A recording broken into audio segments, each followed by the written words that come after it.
Hello guys, সবাইকে জানাই শুভ সন্ধ্যা। আজকে চটপটি বানানোর জন্য চটপটির ডালটা ভিজিয়ে দিয়েছিলাম, প্রায় 2 ঘন্টা ভিজিয়ে রাখছি। তারপর এখন সিদ্ধ করার জন্য বসাই দিয়েছি আলু আর চটপটি। আর সিদ্ধ হওয়ার পর আমি যেটা ইউজ করি সেটা হচ্ছে চটপটি মশলা। এটা হচ্ছে রাঁধুনি চটপটি মশলা। এটা ইউজ অবশ্যই করতে হবে, এটা না দিলে কিন্তু স্বাদ নইব। আর যেটা লাগবে হচ্ছে রেডিমেড পাঁপড়, যেটা বলে ফুচকা, যেটা দিয়ে বানাই আর কি।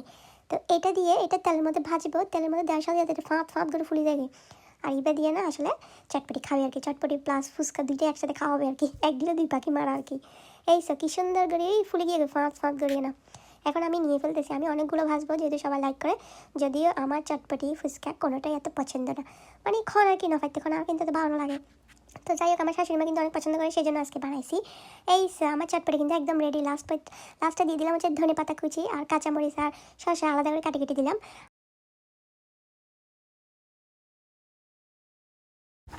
ফুচকা চটপটির সাথে যে একটা তেঁতুলের টক বানাই, তেঁতুল বাসা ছিল না, সেই জন্য আমি লেবু দিয়ে একটা টকটা বানিয়েছি।